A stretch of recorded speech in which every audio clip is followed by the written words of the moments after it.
Համարվա կեսին անջատվում Արտաշատ վեդի ջրատարը։ Ասենք 20 օր դաշտը չէր ջրել, նորատու պտղատու այգի է։ Չեք էս անում որ ջրես, պարզվում է որ ջրատարը անջատել են իբր մաքրման համար է։ Ջրատարը գարունը մաքրում են, այդտեղով կեղտ չի հոսում, ընդամենը ջուր է հոսում։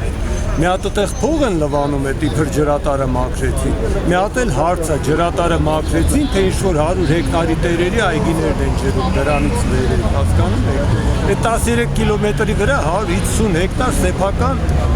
այգիներ ունեցող անձնավորություններ կան, որոնցից մեկը ասենք վեդի քաղաքապետն է, մյուսը վեդի ջոմի նախագահն է, այն մյուսը վերևը նստածներից է կառավարությունում, պոմպերով է այդ ջուրը վերև մղվում, պոմպը աշխատում է շարժիչով, մատորով, մատորի էլեկտրականության գինը օրական կազմում է 300-ից 400 հազար դրամ, բարձր լարումով աշխատող եռաֆաց շարժիչներ են։ Ես խի դրանց փոխարեն պիտի վճարեմ, ինչի իրենք իրանց դաշտերի համար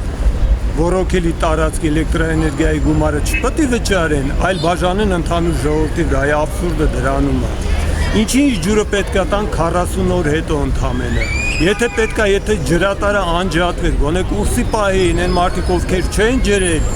ջրեն դուրս գան, նոր այդ ջրատարը անջատեին։ Բա 40 օր հետո ես այդ նորատու կայքին որ ջրեմ, մահացած մարդուն ջուր տալով նա կենթանա։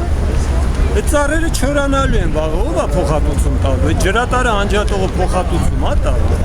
Երեկի ջուր են տվել, ասում են արի ջրի, ես բային ջուր եմ անում գրողի։